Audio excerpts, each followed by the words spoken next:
안녕하십니까? 안녕하십니까? 아침마다 목요 특강 시간입니다. 저는 올해로 결혼 생활 16년째입니다. 어느덧 그렇게 흘렀어요. 네, 왜 갑자기? 근데 결혼 생활이 오래되면 오래될수록 줄어드는 게 세 가지가 있다고 합니다. 예. 서로 마주보는 시간, 예. 웃는 얼굴, 아, 그리고 대화. 예, 이렇게 세 가지가 다 줄어든다고. 공감하시는 것 같아요. 제가 틀린 말 한 거 아니죠? 네, 대답이 너무 크세요. 근데. 네. 아, 결혼 생활이 그런 건가요? 예. 오늘 그러면 이 아침마당 목요 특강을 꼭 함께 하셔야 할 것 같은데요. 이분께서 바로 그렇게 말수도 줄어들고 네. 서로 바라보는 시간도 줄어드는 특히 중년의 부부들에게 뭔가 이렇게 좋은 해결책을 제시해 주실 것 같거든요. 이분 강의를 들어보신 분들은 그렇게 사방팔방에 얘기를 하고 다니시더군요. 네, 과연 어찌나 정말 재밌는지. 좋다. 그러게요. 네. 오늘 저희도 아주 기대가 큽니다. 연세대학교 신과대학장이십니다. 그리고 코칭 아카데미 원장을 맡고 계신 정석환 교수님 모시겠습니다. 박수로 맞이해 주시기 예, 바랍니다. 어서 오십시오.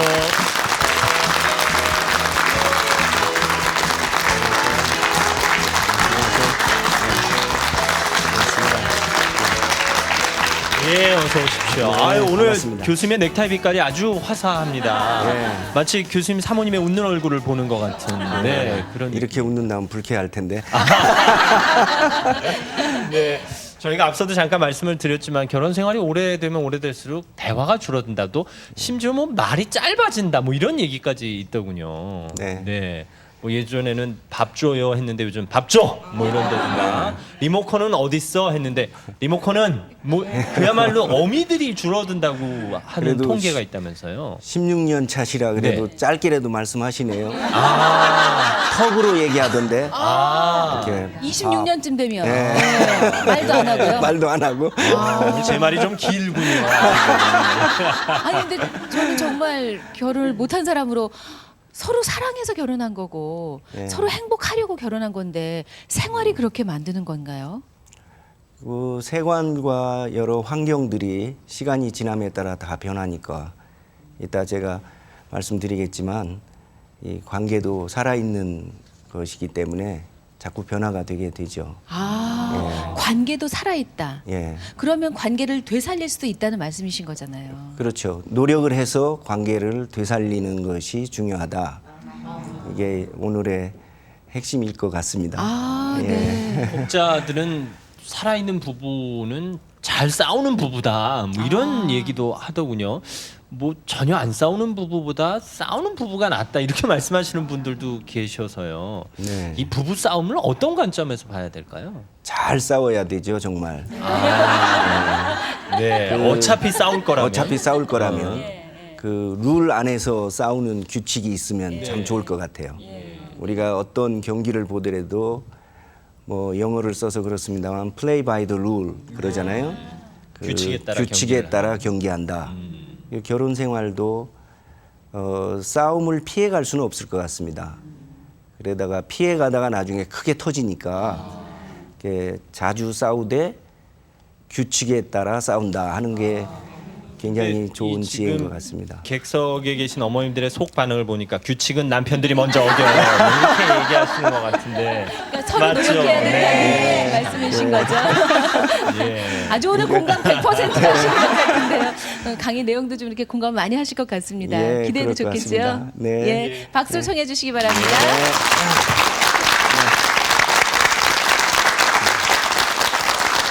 네, 안녕하세요. 여기 와 보니까 아주 가족 같은 분위기신 것 같아요. 아주 분위기가 아주 참 좋고 좋은 강연은 좋은 청중이 만든다 이런 얘기가 있는데 그 말이 참 좋은 말인 것 같습니다. 여러분들이 아주 좋은 청중이라서 좋은 강연이 될 것 같습니다. 그 얘기는 반대로 얘기하면 오늘 강연이 안 좋았으면 제 책임이 아니라 여러분 책임이다. 이런 말도 되죠. 근데 아무튼 여기 와서 여러분 뵈니까 아주 제 마음이 놓입니다. 저하고 거의 인생을 살아가는 속도가 비슷하신 분들이 청소년들이 모였나 했더니 저하고 거의 비슷하신 분들이 많이 모였는데요. 저는 이 중년을 주로 이제 상담학 중에서도 중년기를 연구하는 그런 학자인데요. 그 중년기 아직 안 오셨다고요? 중년은 흔히 40에서 70까지를 와, 그렇죠. 예, 요즘은 평균 수명이 늘어나가지고 70까지 우리 대학의 교수님들의 정년이 65세인데요. 제가 몇 년 전에 그 65세 정년 맞으시는 교수님 그 정년 퇴임식에 가서 봤더니 말이죠. 축사를 하러 나오신 분이 한 80세 되시는 명예 교수님이 뒤를 이렇게 보시면서 요새는 애들이 은퇴하네. 그러시더라고요. 그래서 우리가 청중이 이렇게 웃으면서 앞에 있는 분들을 이렇게 보니까 정말 아주 뭐 얼굴들이 반질반질하세요. 그래서 중년이 70까지라는 말이 아주 실감이 납니다. 근데 요즘은 70 넘어서 또 30년이 있다는 거예요. 네? 서드 에이지라고 들어보셨어요? 70 넘어 30년. 우리 한국이 지금 평균 연령이 여성이 평균 수명이 85세, 남성이 약 79.8세인데 그 반올림 해주드립시다. 그래서 약 80세 이렇게 평균 수명이 늘어났단 말이죠. 그러니까 중년도 이렇게 넓게 잡는 거거든요. 그리고 또 건강한 생활 습관을 가지고 있고 건강하게 음식 이렇게 드시고 자기 훈련을 잘 하시는 분들은 100세까지 사실 준비를 하셔야 된다. 그래서 요즘 고령화 시대 얘기 많이 하고 고령화에 대한 대책 준비 많이 말씀하시는데 우리 이제 이 중년에 속하신 분들은 이 서드 챕터를 위해서 세 번째 챕터를 위해서 우리가 굉장히 노력을 해야 될 것 같아요. 그래서 어떤 노력을 해야 되느냐? 이 세 가지를 중요하게 얘기를 많이 해요. 여러분들이 행복한 노후를 위해서 만약에 준비를 한다면 첫째 뭘 준비하시겠어요? 돈이요. 어유 역시 잘하시네. 뭐니 해도 뭐니 해도 머니다. 예, 돈. 아유, 그래서 뭐 준비들 많이 하세요? 네. 이거 준비 안 돼서 문제 겪는 분들 있으니까 사실 준비를 하셔야 된다고요. 예, 준비를 하셔야 돼요. 우리 세대를 놓고 효도를 하는 마지막 세대고 효도를 받지 못하는 처음 세대다. 이런 얘기를 해요. 그러니까 우리가 알아서 준비해야 됩니다. 예. 근데 이거는 제 전문 영역은 아니니까 일단 그렇다 하시고 두 번째, 어우,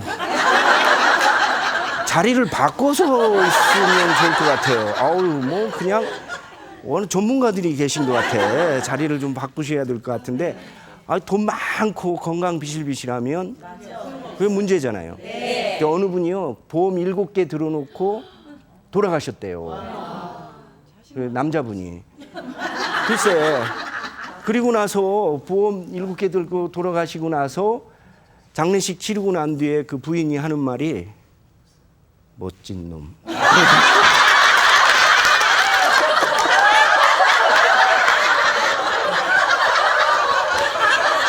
아유, 그래서 그 얘기를 들으니까 내가 정신이 번쩍 나더라고요. 그래가지고 내 헬스클럽 금방 등록했다는 거 아닙니까? 등록해서 열심히 운동하면서 하는 소리가 질긴 놈이 돼야지. 예? 이게 건강이라는 게 굉장히 중요하죠. 이 건강 잃으면 그거 아무것도 돈도 많고 시간 풍부하고 뭐 그래도 그게 정말 힘든 삶이죠. 두 가지가 중요한데 이것도 제 전문 영역이 아니란 말이죠. 제가 전문 영역 세 번째 뭐가 중요할 것 같아요? 예, 친구, 행복. 예, 그 비슷하게 이렇게 연결이 되는군요. 예, 그 행복한 가정이 있어야 된대요. 행복한 가정 혹은 행복한 부부. 행복한 가정 혹은 행복한 부부. 그 행복한 부부가 중년이 넘어갈수록 아까 말씀하신 것처럼 뭐처럼 변해가면 좋을까요? 예, 친구처럼 되어가는 것이 가장 행복하고 자연스럽게 부부가 함께 늘어난 노후를 같이 즐기는 것이다. 그래서 저는 이 부분은 그래도 할 수 있는 것 같아. 이 부분은 뭐 돈에 관한 거는 다른 전문가가 또 해주실 거고, 또 건강에 관한 것도 아침마당 프로그램 보면 전문가들이 나오셔서 말씀들 많이 해주시더라고요.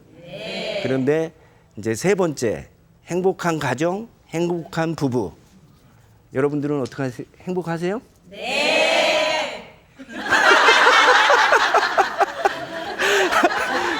정말 행복하세요? 정말 얼굴 보니까 행복하신 것 같아. 그럼 뭐 여기서 강연 끝나고 앉을까? 그런데 또 시청자분들이 계시잖아요. 여기 계신 여러분들은 다 행복하시지만 시청자들은 정말 행복한 부부, 친구처럼 되어가는 부부 관계를 갖고 싶다. 우리가 이제 보면 이 봄이 되면 굉장히 갈등들이 많이 일어난대요. 특히 여성들이 봄을 많이 탄다 그러잖아요. 남성들은 가을을 타고. 왜 그러냐? 어떤 책에 보면 그런 책이 있어요. 화성에서 온 남자, 금성에서 온 여자. 근데 금성에 살다 온 여자분들은요, 굉장히 관계지향적이래요. 좀 더 적극적이고 관계지향적이고, 화성에서 살다 온 남성들은 굉장히 힘지향적이고 성취지향적이고 자기중심적이래요. 그래서 화성에서 오신 여성분들은 문제가 생기면 전화기를 붙잡고 수다를 떤다는데, 그래서 스트레스를 푼다는데, 금성에서 오신 남자분들은요, 문제가 생기면 자기 굴 속으로 들어간대요. 자기 굴 속으로 들어가거나 혹은 병 속으로 들어가거나. 무슨 병? 소주병, 양주병. 문제 생기면 그 속으로 들어가잖아요, 남자들이. 여성들은 전화 수화기 앞으로 달려가서 친구들이나 형제 자매들하고 수다를 떨면서 문제를 풀어나가고.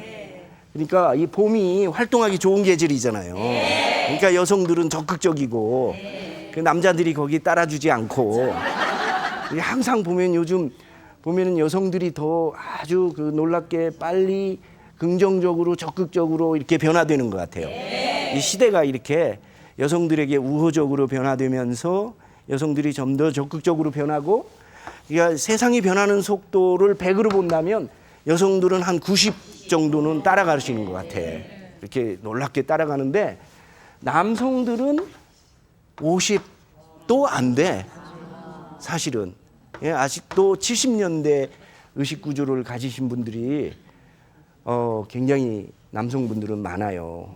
그래서 그 격차만큼 사실은 사회에, 가정에 남녀 간의 갈등 구조가 있고 이혼율도 높아져 가는 거죠.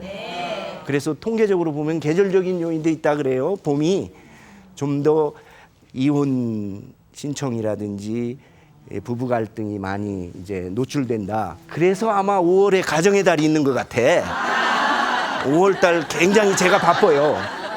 5월 달 가정의 달에 뭐 여기저기서 가정에 대한 세미나 많이 하니까 5월 되면 굉장히 바쁩니다. 근데 6월부터는 한가해요.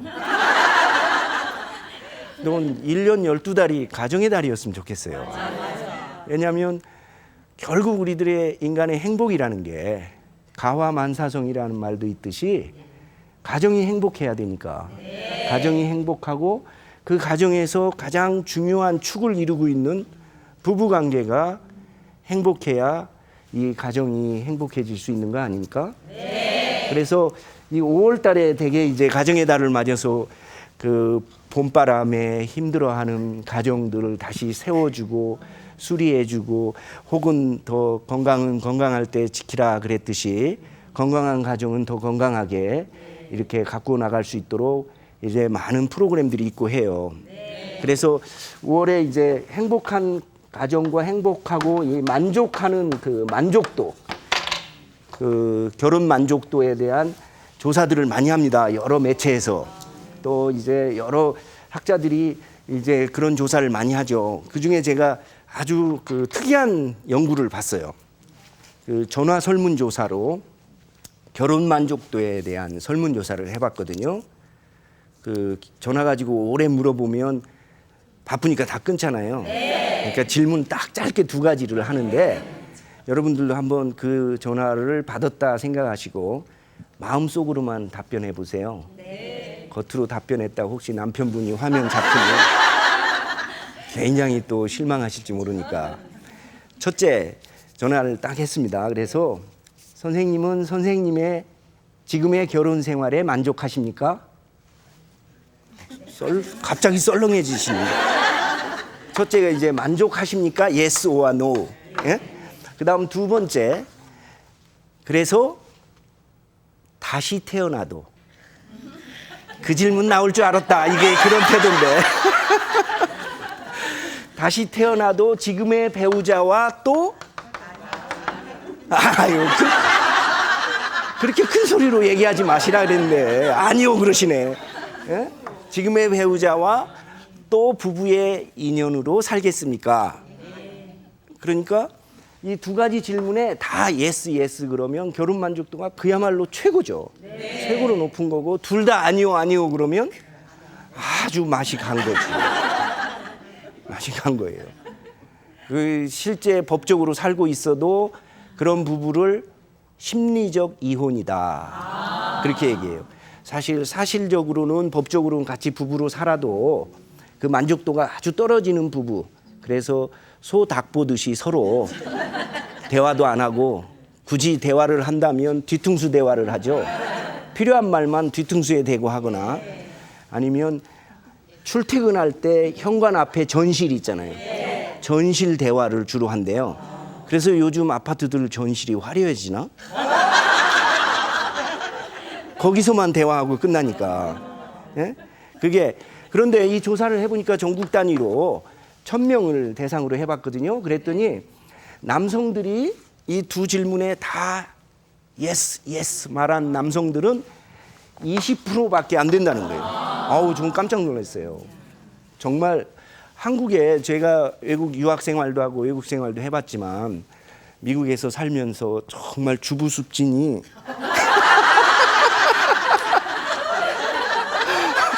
아유, 정말 제가 한국 와서 느끼는 게요. 여기는 남성들의 천국이야. 정말 천국이야. 그 한국에 있는 남자분들이요. 해외 시찰 좀 다녀와야 돼. 나는 고국을 떠나지 않으려고.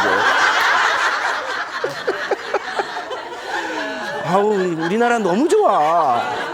특히 남성들에게는 그래도 아직 뭐 아버지의 뭐 시세가 어째졌다 그래도 아직 너무 좋은 거예요. 예. 어유, 다 동감을 하시네. 그런데도 20%밖에 안 되는 거예요. 나는 여기서 충격을 받았다고. 왜 한국 남자들이 너무 행복이 너무 가까이에 있어서 그러나?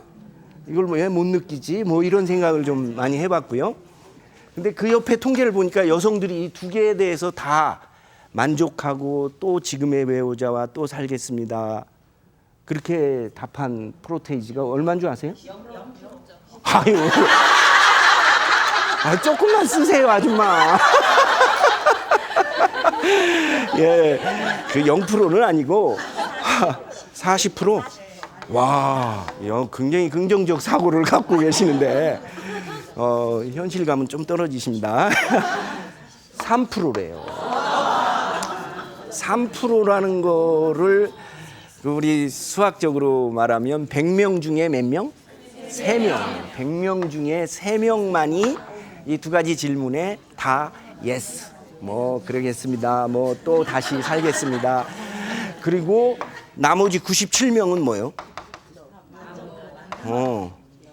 97명은 왼수.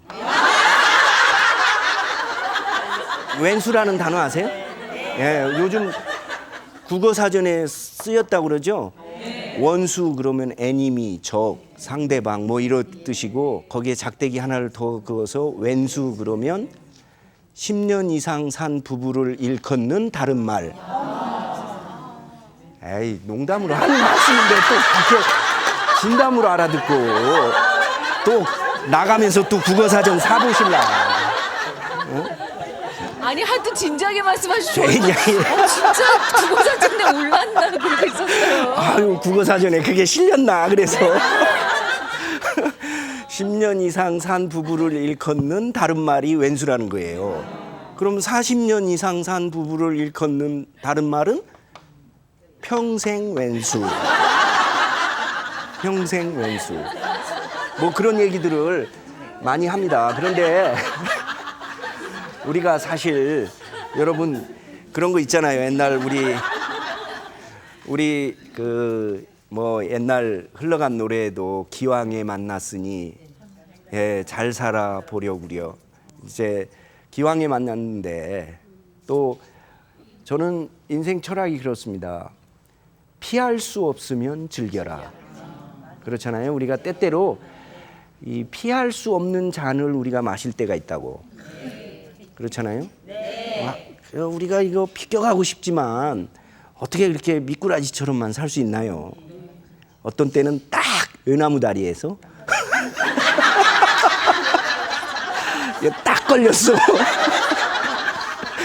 이 잔은 마시고 가야 돼. 뭐 이럴 때 그럼 어떻게 해요? 그거 피할 수 없으면 마셔야지. 마셔야 되는 거예요. 그러니까 이 부부가 왼수로 사는 건 정신 건강에 안 좋고요. 특별히 이제 노후에 나이가 들어가지고 황혼 이혼들이 많아지고 있는데 심리적인 황혼 이혼들이 굉장히 또 많아지고 있어요. 55세 이후 배우자를 잃으면 특별히 남자 같은 경우에는 수명이 평균 7년이 단축된답니다. 그러니까 남자들이요 잘해드려야 돼. 잘해드려야 돼. 누구를 위해서? 자기를 위해서. 건강하신가 아침 저녁으로 살피고 그래야 돼요. 그래야 내 평균 수명을 7년을 끌고 갈 수 있는 거지. 근데 통계에 의하면 또 55세 넘어서 소위 말해서 55세 이후에 이혼하시는 분들을 황혼 이혼이라 그러거든요. 그 황혼 이혼을 하신 분들은 평균 수명이 4년에서 5년 단축된대요. 단축된다는 거예요.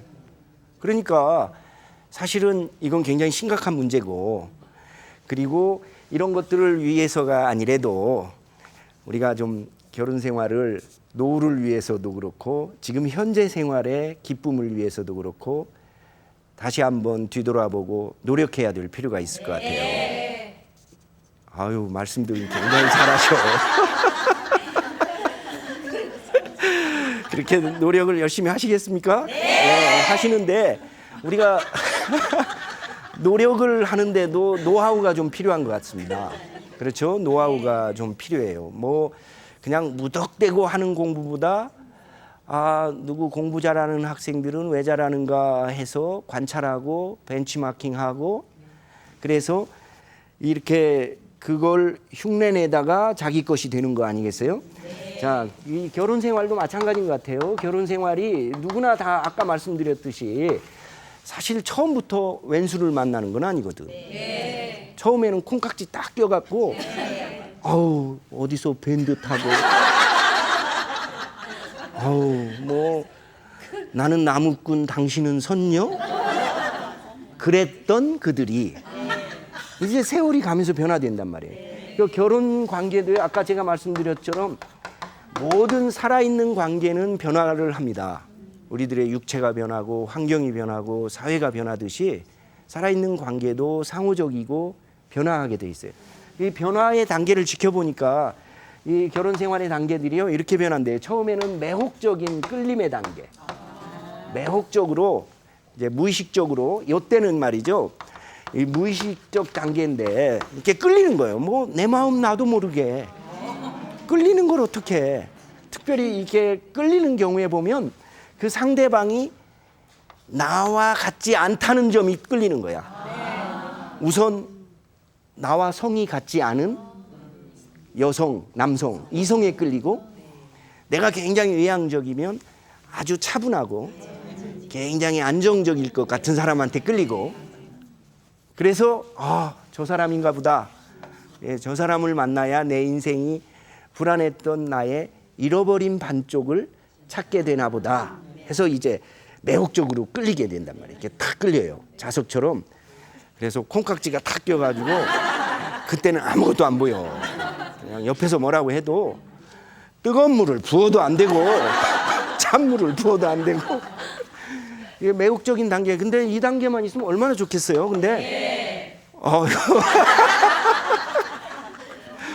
늘 구름 위에만 살게 되지. 근데 그래서 매혹적인 단계가 낭만적 단계로 가게 돼서 이 낭만적 단계, 소위 아주 로맨틱하게 뭐 발렌타인데이, 화이트데이 챙겨가면서 뭐 문자 날리고 뭐 자기야 뭐 까꿍 뭐 해가면서 요즘 보면은요 막 이렇게 좀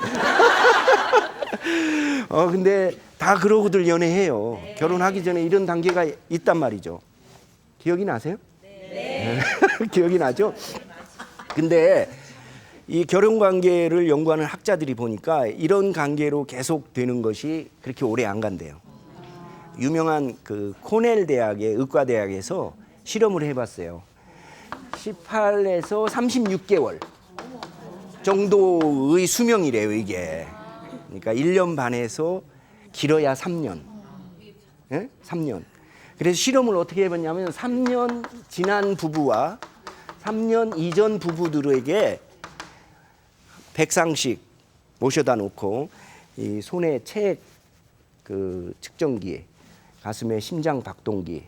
그래서 부부들이 아주 그 에로틱한 분위기를 풍기는 방에 부부를 초청해서 서로 이제 사랑한다는 고백과 뭐 로맨틱한 분위기를 잡아가도록.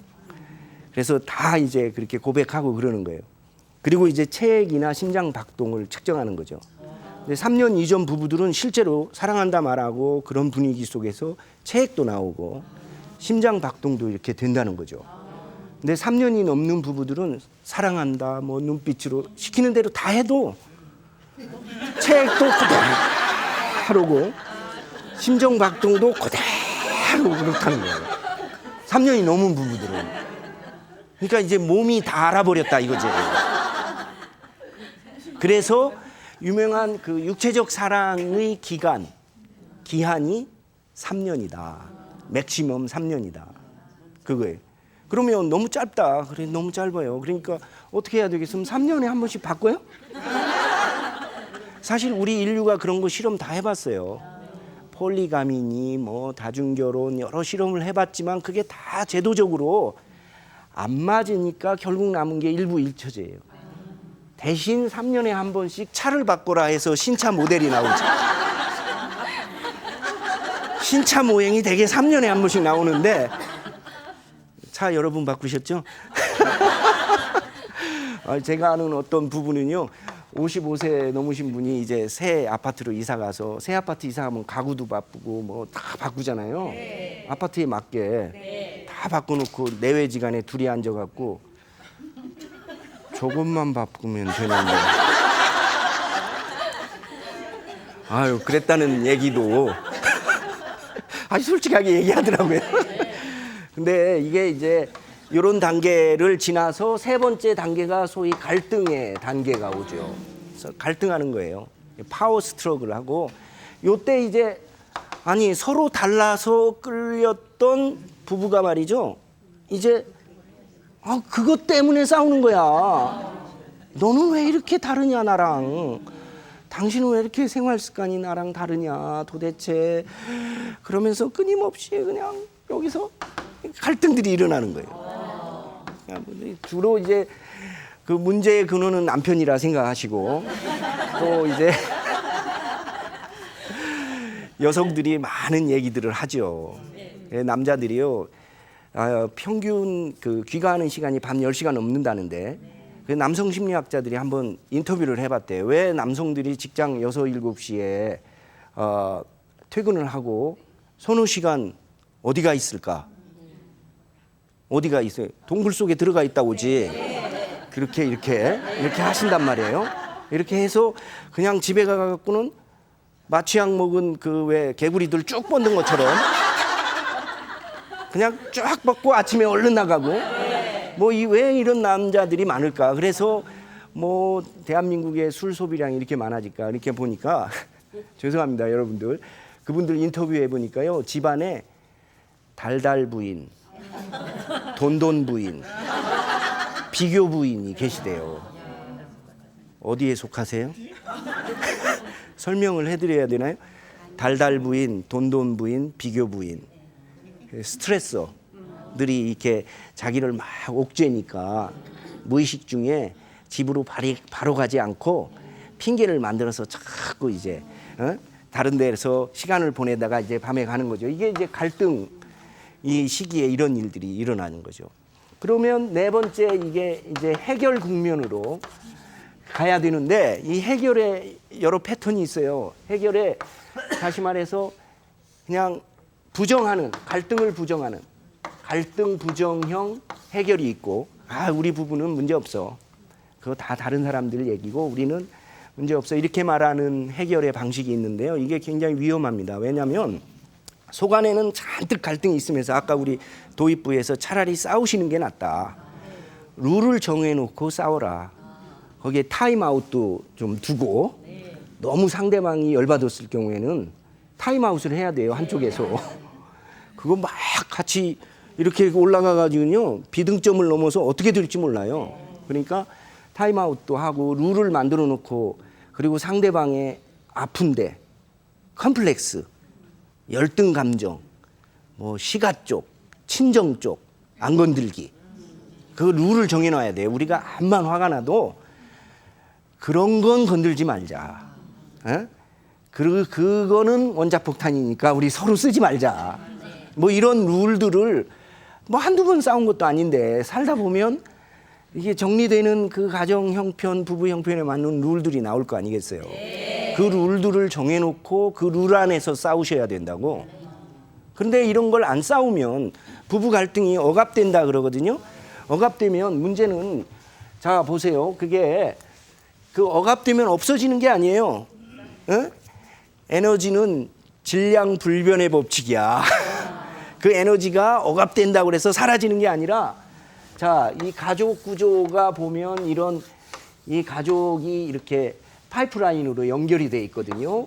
이렇게 뭐냐면 엄마, 아빠, I1, I2 뭐 이렇게 연결이 돼 있단 말이에요. 엄마 아빠가 이거를 갈등을 억압을 시키잖아요. 없는 것처럼 해주세요. 우리 집안은 대대손손 뭐 주변에서 볼 때 뭐 이런 식으로 해서 억압을 시키면은요 이 힘이 어디로 가서 터지겠어요? 아이요 누군가 둘 중에 하나가 자꾸 문제 행동을 일으킨다고. 그렇지 않겠어요? 문제 행동을 일으킨데 이게 연결되어 있는 파이프 감정이 서로 한 가족이기 때문에 연결되어 있는데 부부가 그걸 누르면 어느 쪽에 약한 쪽에서 터지겠죠. 그건 당연한 거예요. 그러면 또 이 터진 아이의 문제 행동을 부부가 함께 관심 갖고 얘를 중심으로 살아가면서 또 갈등이 묘하게 봉합이 돼요. 그걸 이제 우리 가족 시스템 이론에서 희생양 만들기. 저가 찔림으로 우리가 나음을 얻었도다.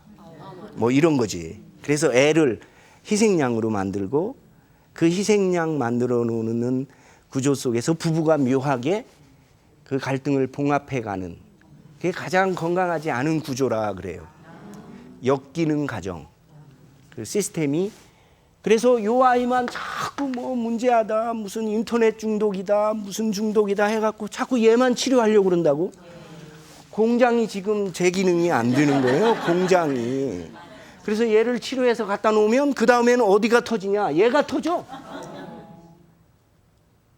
문제는 이걸 공장 시스템을 점검해 봐야 돼요. 그 중에서도 가장 힘을 갖고 있는 두 주체인 부부.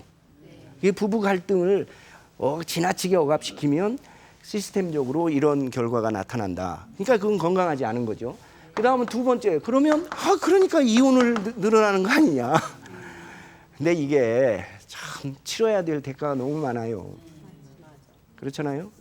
뭐 여러 가지 대가를 치르고 그 뭐 여러 맺었던 관계들이 다 이렇게 훼손되면서 그 둘 사이의 문제만이 아닌 그 가족과 둘러싼 모든 네트워크의 금이 깨어지는 그런 관계가 되니까 이것도 권장할 게 아니라고요. 그래서 세 번째 뭐냐, 타협을 해야 돼요. 노력을 해야 되고 아, 여기까지 오는데 시간 많이 걸렸네. 그러니까 행복한 건강한 행복한 결혼은 뭐냐? 타협의 예술이다. 타협을 해야 돼요. 그럼 어떻게 타협해야 되느냐? 자, 이 타협하는 기술을 이제 제가 좀 여러분들하고 같이 얘기하려고 그러는데요. 어떻게 타협을 해야 되냐? 뭐 쉽게 얘기하면 타협을 뭘로 했으면 좋겠어요? 아우, 잘하시네. 대화로 해야 돼요. 뭐 우리 여기 계신 분들은 전부 전문가신 것 같아요. 그래서 아유, 어느 분이 나와서 대신 하시면 제가 좀 들어가서. 강의들을 평소에 또 많이 들으시고 하니까요. 매주 목요일에 저희가 강의를 드리니까요. 아, 그러셔서 예. 그래서 이미 분위기가 딱 형성이 돼 있고요. 가족 같고 그래요. 이 대화의 기법이라는 게 굉장히 중요한데요. 그래서 사실 대화라는 얘기를 많이 들어왔죠. 근데 참 우리가 말은 많이 들어왔고 이런 얘기 많이 해봤어도 실제로 실행하기는 굉장히 어려운 게 이제 대화인 것 같아요. 왜 실행하기 어려우냐? 우리는 대부분 대화를 설득의 힘이다 이렇게 믿어요. 설득의 힘, 설득하는 거, 혹은 자녀들에게는 협박의 위력, 응? 협박의 위력. 이거 뭐 참 한 방에 끝낼 수 있다. 이렇게 생각을 하거든요. 혹은 뭐 이렇게 가르치는 거, 예? 가르치는 거, 또 지시하는 거, 뭐 주로 이런 행동들을 한다고요. 이런 것들이 사실은 이 대화를 가로막는 장애가 되죠. 여러분 설득 당하고 나면 기분이 안 좋죠. 특히 부부 사이에 한쪽한테 일방적으로 설득을 당한 것 같아 느낌이. 그러면 괜히 나만 손해 본 것 같고, 아우 다음에 나는 어떻게 복수를 해야지. 그래서 이제 게임의 관계로 접어든단 말이죠. 예? 다음 게임에서는 내가 이겨야지. 지금 1대0이잖아. 다음에 1대1이 되든지 역전골을 넣어야지. 그래서 생활이 아니라 게임이 된다고요. 부부 관계가. 그러니까 이 대화라는 것이 굉장히 중요해요. 근데 대화를 저는 딱 정말 두 가지로 얘기하고 싶어요. 부정적인 대화 습관이 있고, 부정적 대화가 있고, 긍정적 대화가 있습니다. 긍정적 대화가 있어요. 부정적 대화는 저는 그렇게 얘기하고 싶어요. 틈새를 만들어내는 대화다. 틈새. 여러분 한번 상상해 보세요. 이 틈새 속에 여러분이 껴있다고 생각해 보세요. 그래서 틈이 나를 이렇게 짓누른다. 너무 광어처럼 되지 않겠어요? 이렇게 납작해지고 눈치만 발달하고, 예? 광어처럼 되지 않아요? 그러니까 이 틈새의 대화, 틈새를 만들어내는 환경은 부부관계뿐만 아니라 가정, 또 자녀를 키우는 데 있어서도 이게 굉장히 좋지 않은 거죠. 자녀들도 말이죠. 결국은 부모들의 뒷모습을 보고 자라게 돼 있거든요. 콩 심은 데 콩 나고 팥 심은 데 팥 난다. 결국은 자녀들이 부모의 뒷모습을 보고 그런 패턴을 자신의 삶에 익히는 거예요. 그래서 그 생활을 반복하니까 엮이는 가정은 결국 그 다음 세대에 가서 또 엮이는 가정의 그런 모습들을 연출하는 거거든요. 그래서 틈새 대화는 부정적인 대화, 부정적인 언어, 힘의 언어를 쓰는 힘의 언어, 힘을 갖고 언어를 쓰면은요 항상 틈새가 생겨요. 그런데 정말 긍정적 대화는 힘의 언어가 아니라 수용의 언어, 수용의 언어, 수용, 받아들여줌, 받아주고 인정해준다 이거죠. 수용의 언어. 그건 정말 중요한 언어적 사건이, 치료적 사건이 일어나는 거죠. 사실 상담이나 코칭 요즘 뭐 많이 이 시대에 굉장히 중요한 요소로 이렇게 각광받고 있는데요. 그게 다 뭐 사람들이 물어봐요. 이거 상담 전문가한테 가면 한 방에 이거 고칠 수 있습니까? 저도 그거 만들었으면 좋겠어요. 그래가지고 뭐 이렇게 인두처럼 말이죠.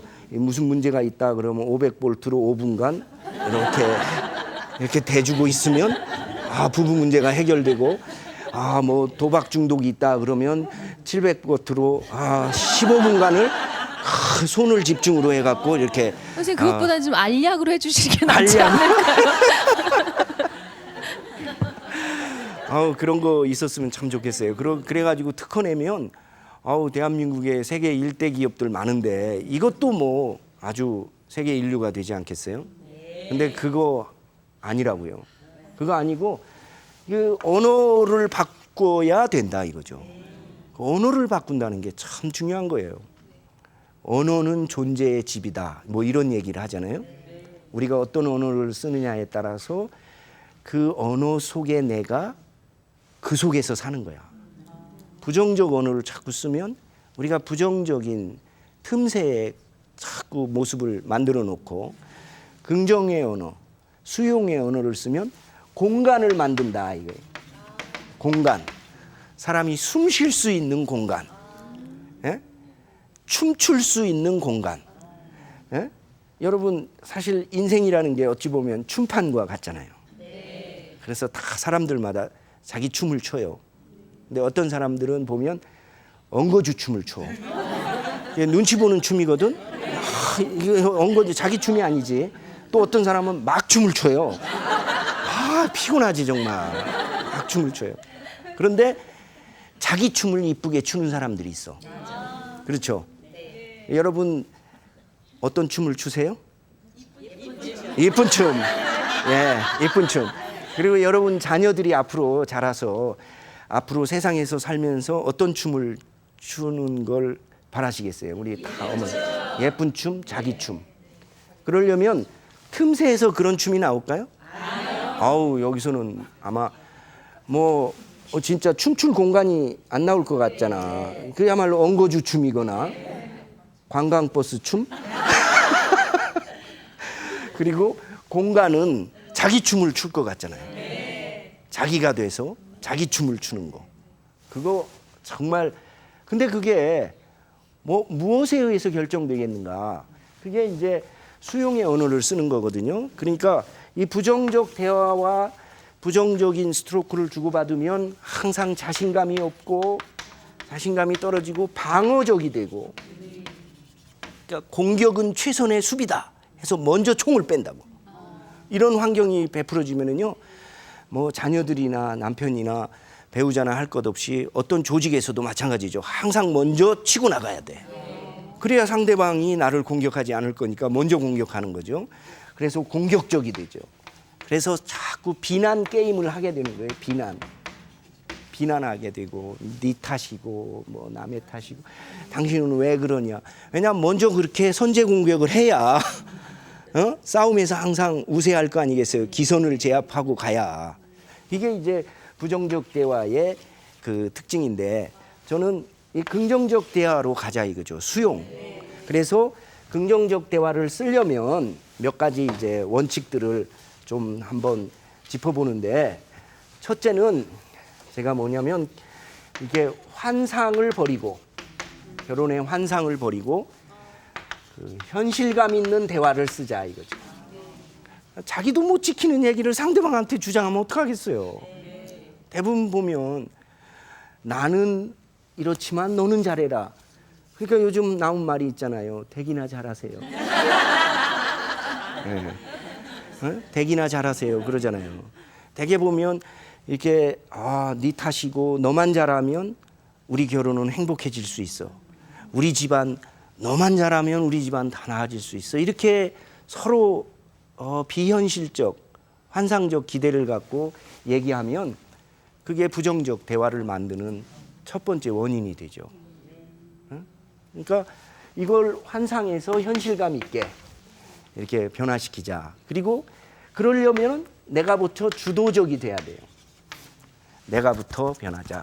사실 이렇게 보면 우리 여기에 남자분들도 좀 같이 섞여 있었으면 참 좋겠어요. 근데 우리 아나운서님 한 분만 앉으셔갖고 아침마다 얼마나 행복하세요. 때론 제가 입을 꼭 다물고 있어야 되기도 합니다. 아침마당이 아니라 우리 김 아나운서님은 행복한 아침마당 그러셔야 되겠어요. 혼자서 이렇게. 근데 이제 남성분들이 이 시간에 다 직장 나가 있으니까 사실 이렇게 못 들으시는데요. 사실 이런 문제들이 남성들과 함께 더불어 이렇게 서로 노력을 해야지 백직장도 맞들어야 가벼운 거지. 그게 이제 그렇지만 그렇다고 꼭 뭐 당신은 안 변하고 나만 뭐 이런 얘기하면 또 곤란하니까 이제 자기가 주도적으로 이렇게 변하는 거 중요하고요. 이 두 번째는 우리가 이 상대방을 있는 그대로 인정해주고 인정해주고 긍정해주고 그러기 위해서 상대방 배우자가 어디에서 왔는가를 좀 깊이 있게 좀 봤으면 좋겠어요. 어디에서 왔는가. 대개 보면 제가 우리 그 이혼율도 보면은요, 성격 차이에 의한 이혼이 굉장히 높거든요. 성격 차이. 대개 보면 혹시 여기 화면에 통계 성격 차이 혹시 있지 않나 싶은데 성격 차이가 근 50% 가까이 돼요. 예, 이혼 사유 가운데 성격 차이가 이렇게 큽니다. 근데 이 성격이라는 게 그냥 하루 이틀 사이에 형성된 게 아니거든요. 가정에서 형성되고 그 부모의 영향에서 이게 형성이 되거든. 예? 가정에서 그리고 부모의 영향에서. 그래서 어린 시절에 어떤 부모로부터 어떻게 양육받았는가에 따라서 양육의 질이 성격을 결정한다 이거예요. 그렇잖아요. 그러니까 그것이 사실 우리 안에 내면의 나를 만드는데 그 내면의 나 중에서 이 대화를 방해하고 현실감이 있는 결혼 생활을 방해하는 큰 요인 중에 하나가 상처 입은 내면의 나, 상처 입은 성인 아이다. 내가 이렇게 말해요. 우리 상담학에서 성인 아이 이런 얘기를 많이 씁니다. 성인 아이라는 용어는 뭐냐면 이렇게 성인이 됐지만 속 안에는 상처 입은 내면 아이가 있는 사람. 그런 사람들이 내 안에 상처 입은 성인 아이가 있단 말이에요. 그리고 화면에 보시면 7가지가 나와요. 의존하는 아이, 눈치 보는 아이, 잃어버린 자기, 이중적 자기, 억압된 자기, 칭찬에 굶주린 아이, 역할 모델이 없는 아이. 그러니까 이게 다 그 내 안에 상처 입은 어린아이의 모습이거든요. 여기서 보시면은 얼마나 의존하는, 그러니까 너무 과잉 보호를 해도 그게 좋지 않은 거예요. 의존성만 키워주니까. 그러니까 늘 상대방한테 업혀가려고 그러지. 그 업어주는 것도 한두 번이지. 그렇잖아요. 그리고 눈치 보는 아이. 항상 눈치를 봐야 돼. 상대방한테 잘 해주고도 뭐 그냥 자기는 자기 목소리는 없고 상대방의 눈치를 봐야 되고 말이죠. 너무 권위적인 가정에서 권위적인 부모 밑에서 이렇게 자란 사람들은 그런 내면 아이, 상처 입은 내면 아이가 있습니다. 눈치를 자꾸 보고 또 잃어버린 자기, 자기 진정한 아까 말했지 틈새에서 자라다 보면 자기 목소리가 없어지는 거예요. 왜냐하면 주변 부모님의 그 허락받은 모습만 자꾸 개발해야 됐으니까 그런 거. 또 이중적 자기는 낮 다르고 밤 다르고 여기서 하는 말 다르고 저기서 하는 말 다르고 자기 감정을 제대로 표현하지 못하고 억압된 자기는 자꾸 눌러야 되는, 그래서 자기의 정말 희노애락의 트루 셀프라고 하는 진정한 자기가 나와 있지 않은 그런 아이가 있고요. 또 칭찬에 굶주린 아이, 그러니까 칭찬받지 못하고 긍정적 피드백을 받지 못하고 자란 아이들은 나중에 성인이 돼서도 그 칭찬을 자꾸 자기한테 달라고 요청하는 거예요. 나르시즘이라 그러죠. 자기애를 갖고 있는 거예요. 밑 빠진 독처럼 암만 칭찬을 해줘도 자기밖에 모르고 또 달라고 또 달라고. 이런 사람이랑 같이 살면 굉장히 피곤하잖아요. 그죠? 네. 유행가도 있잖아요. 오빠 나만 바라봐.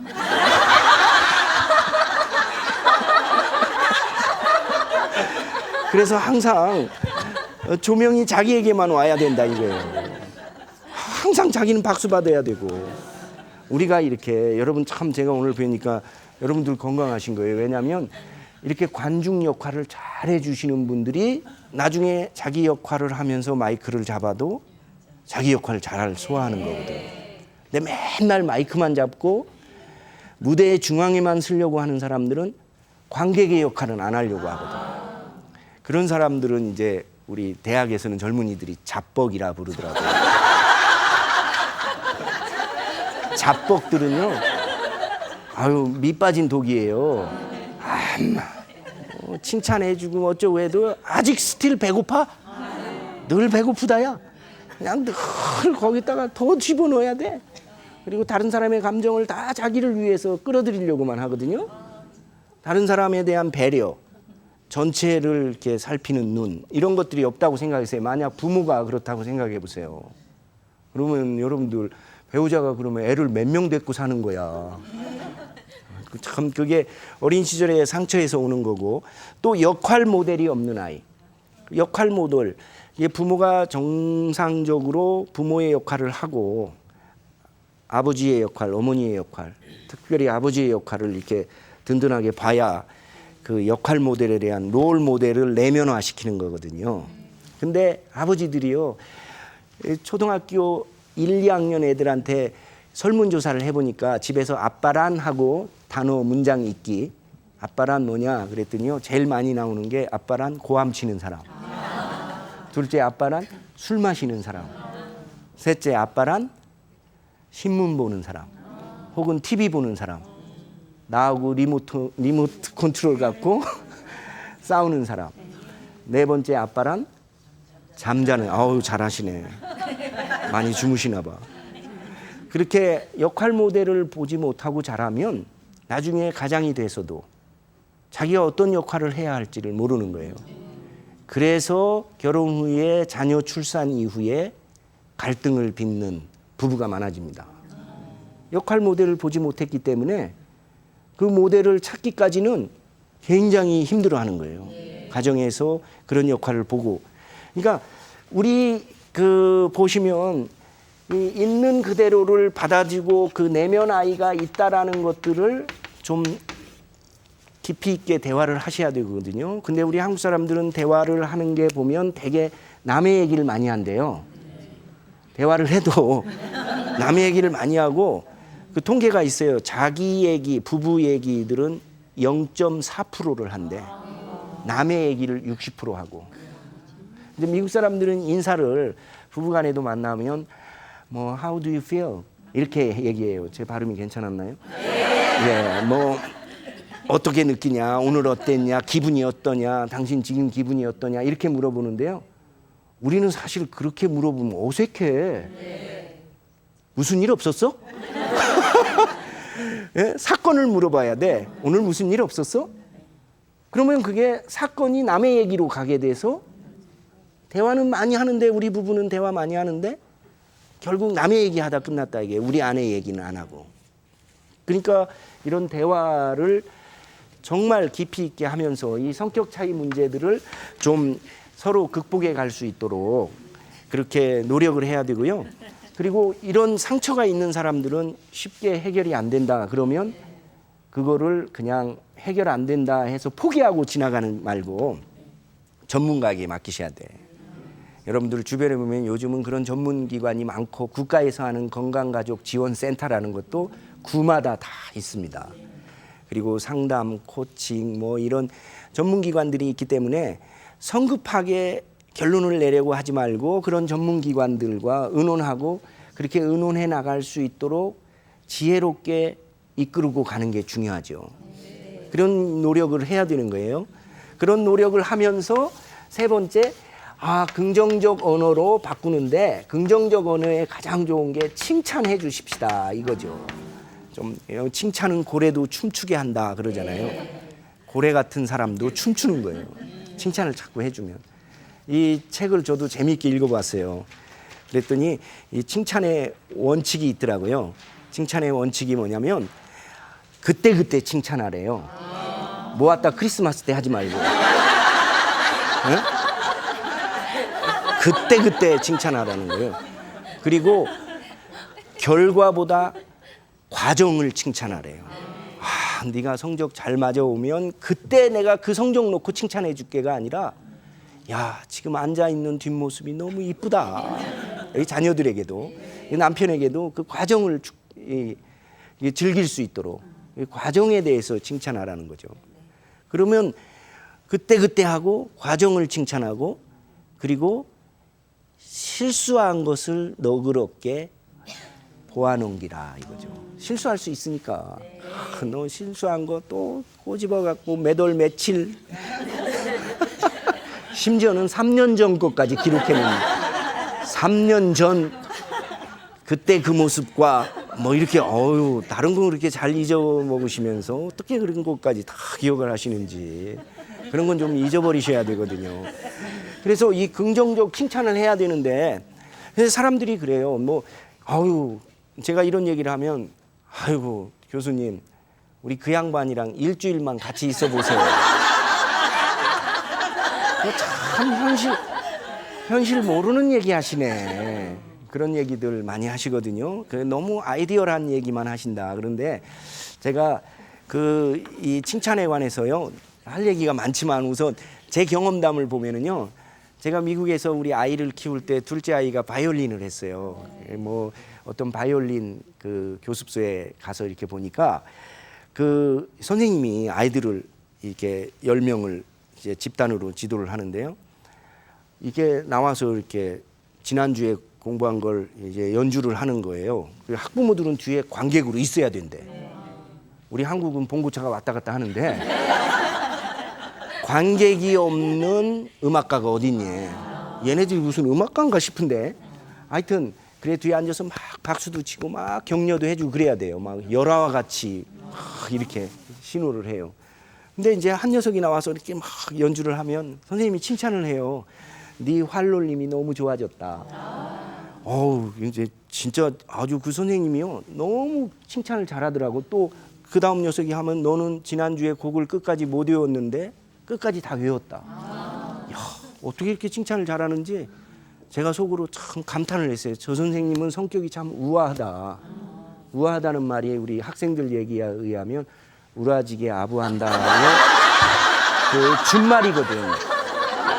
참 우아하다. 어쩜 저렇게 우아할 수 있을까? 그렇게 생각을 했어요. 근데 세 번째 아이가 딱 일어나는데요. 막 등치가 이래. 미국 아이들 이렇게 등치 큰 아이 있잖아요. 그리고 막 다리 하나가 코끼리 다리 같아요. 그 아이가 딱 일어나갖고 바이올린을 키는 거예요. 키는데 막 지난주에 너무 놀았나 봐. 막 삑삑. 바이올린 소리 그렇게 나면 막 이 머리가 솟구치잖아요. 그래서 내가 속으로 야 아무리 우아한 저 선생님도 칭찬할 게 없으니 뭐 분명히 책망하고 뭐 이렇게 할 거다. 내 속으로 이제 생각을 했죠. 그리고 딱 기대에 어린 눈으로 봤어요. 그랬더니 그 선생님이 하는 얘기가 야 너는 말이야 이 스탠스가 그럴 수밖에 없지. 다리가 코끼리 다리 같은데 스탠스가 너무 안정적이다 이러는 거야. 지지하는 힘이 자세가 좋다. 자세 스탠스 이 자세가 너무 좋다 이거예요. 뭐 웬만한 트럭으로 밀어도 그냥 견디겠구만. 와, 이 자세가 너무 좋다는 거야. 내가 그래서 그 선생님 얘기를 딱 듣고 졌다 그랬어요. 졌다. 그리고 부끄러운 마음이 생기더라고요. 왜 나는 그 아이한테 칭찬할 요소를 발견하지 못했을까? 물론 첫째 눈이 작다 뭐 이런 것도 있지만 나는 못 봤는데 그 선생님은 그걸 어떻게 보았을까? 그러니까 그게 칭찬이요. 결국 우리가 인간을 사랑하는 마음이 있으면 보이더라고. 그러니까 결국은 그런 마음을 가져야 된다는 거예요. I'm okay, you are okay 하듯이. 그러면 칭찬할 게 보인다고. 그러면 긍정적인 언어로 바뀌게 되는 거죠. 그러면 그 언어 속에 사건이 생기는 거야. 언어 속에 이게 수용의 사건. 그런 수용의 사건이 공간을 만들어 놓는 거예요. 숨 쉴 공간, 자기가 될 수 있는 공간, 자기 춤을 출 수 있는 공간. 그래서 그 공간을 만들어 놓는 거죠. 그런 공간을 만드는 것이 정말 우리가 해나가야 될 그 행복한 가정을 만드는 그런 중요한 아주 기초적이면서도 굉장히 중요한 요소들이 아닌가 이런 생각을 합니다. 뭐 시간이 많이 됐으니까. 그리고 여기 계신 분들은 더 이상 가르칠 게 없다 뭐 이런 뭐 이미 제 생각이 그래요. 뭐 새로운 걸 배웠다기보다 배운 걸 복습했다. 배운 걸 복습하고 다른 스피커를 통해서 뭐 때로는 우리가 같은 음악도 스피커를 달리 들으면 또 색다른 음악이 될 수 있으니까 그러지 않겠나 싶고요. 여러분들이 아마 이렇게 좋은 반응을 해주시면서 이렇게 하셔서 제가 비록 땀 흘렸지만 강연을 할 수 있지 않았나 하는 생각이 듭니다. 예, 여기까지만 하도록 하겠습니다. 예, 감사합니다. 예.